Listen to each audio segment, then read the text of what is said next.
Hey everybody, it's Janet Henner. Just wanted to spend a few minutes with you on one of your favorite poses, a pigeon pose. Okay, so maybe it's not one of your favorite poses, maybe you just kind of barely tolerate it, or you just soon skip it altogether.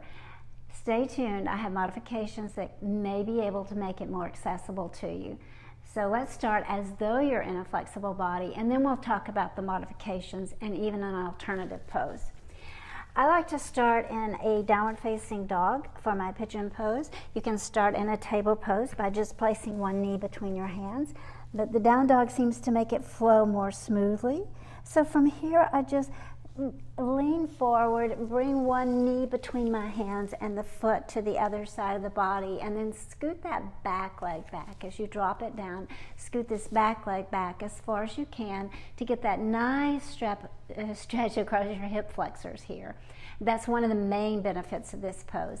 Now let's talk about what's going on here with this front leg. If there's any pain in the knee, please do not stay in the pose. Find a modification or an alternate. No pain in the knee. Let's talk about the shin and where the placement of the shin. So a lot of times in a yoga magazine, you'll see this a shin perpendicular to the back leg. That's just not accessible for most of us. In fact, even this much can be difficult on your knee. So you can always bring that foot in a little closer to the midline of your body to take some of the rotation off your knee. You can even bring that foot right under the midline of your body as though you're sitting on that foot. And then this way, all you have here is a flexion in your knee, if you can tolerate that. I like to bring my foot out about here, but you play around with it and see what works best for you. Challenge yourself, but no pain. So when we come down, we stretch the arms out in front of us and drop your head on the floor or place your head on a block. And just be sure you've got your hips centered. Don't lean over to this one side. That's going to make it a lot easier, but you won't get as much benefit from the pose. So center your hips. And then you'll notice immediately you get this strong stretch on the outside of the outside hip. That's deep into your hip rotators. Your piriformis is the main one there. And this is one of the other great benefits of this pose, just stretching out that piriformis. So why do we care about keeping those hip rotators loose? Well, as you can see, the major one, the piriformis, sits right next to the sciatic nerve. And if it impinges on the nerve, it can cause pain in your buttock, down your leg, basically sciatica. Another reason is tight piriformis can actually change your gait, causing a slight inward rotation at your knee, which over time can cause knee problems, maybe even hip problems. And those are just a couple of reasons. What causes a tight piriformis in the first place?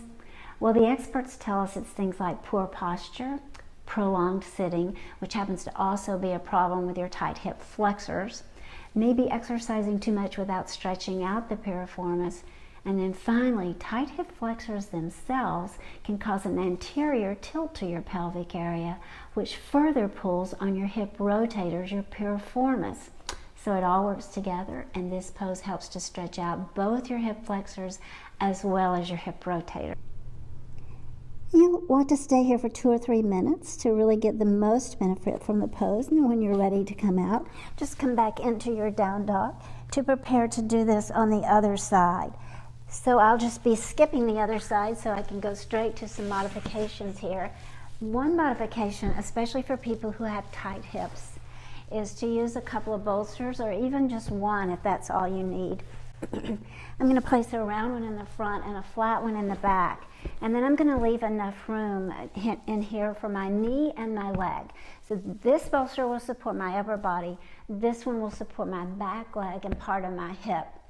All right, so I'm going to come into it back in a down dog, if I can maneuver around here. And this time I'll bring the other knee between my hands, foot to the other side of the body, and then I drop this back leg on the back bolster and let myself soften into the front one. Now, this doesn't require as much flexibility in the hips.